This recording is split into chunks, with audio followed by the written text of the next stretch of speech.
Well, I've been involved in the pensions sector and the investment sector since the mid-80s. And over a long period of time, I became convinced that, frankly, the sector could do with something of a reputational makeover. We have for many, many years found ourselves embroiled in all sorts of mis-selling scandals, pensions mis-selling, endowment mis-selling, so on and so forth. And as a result, it became very clear to me that the financial services sector simply doesn't have the trust levels that it needs to fully and properly engage in the marketplace. So towards the end of 2014, myself and others conceived the idea that there ought to be a community of like-minded people who are dedicated to trying to achieve two things. Firstly, to help the industry repair the reputational damage that it had self-inflicted over many decades, and secondly, to drive up the levels of transparency so that consumers were in a far better place to make well-informed decisions about what was necessary for them and their financial futures.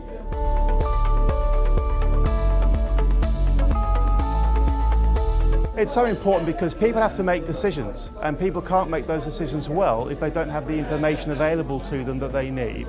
In terms of an analogy, what we have at the moment are many pension funds and many individuals who are making use of investment vehicles without a dashboard. They don't know about their costs, they don't know about their risks, they don't know about the charging structure, they don't know many absolutely necessary things that they have to know to be able to make well-informed decisions.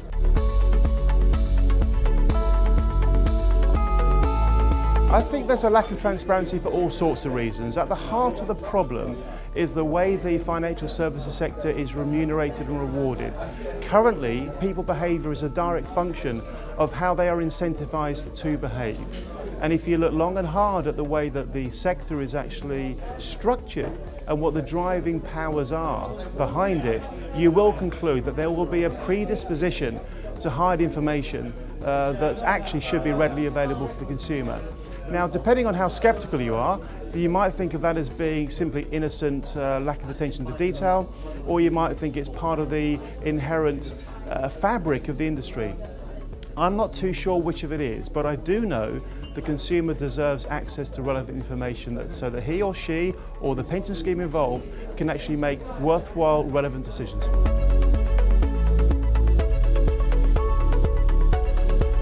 That they most certainly are changing, and frankly they were already changing before the Transparency Task Force existed, but it became increasingly obvious to me and others that the value of a community of like-minded people who would coalesce around this principle of transparency is good, let's have more of it, became an inevitability. And remember, this isn't just something happening in the UK. We are plugged into Australia, North America, various parts of Europe, Canada, so on and so forth. This is a worldwide issue. And by the way, it's not just impacting in financial services. There are calls for greater transparency in the pharmaceutical sector, in the automotive sector, in the political environment. Everybody needs and deserves transparency. And the big change is this. Technology now makes it possible for people to have access to the information that they want. So we have a technology driver pushing us towards transparency, and we have the old guard, if you like, the old status quo that has to be re-engineered to cope with what's now possible.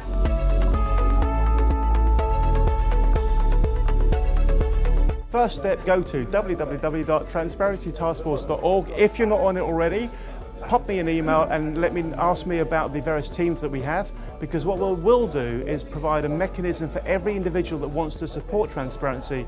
We'll provide them with a mechanism by which they can help.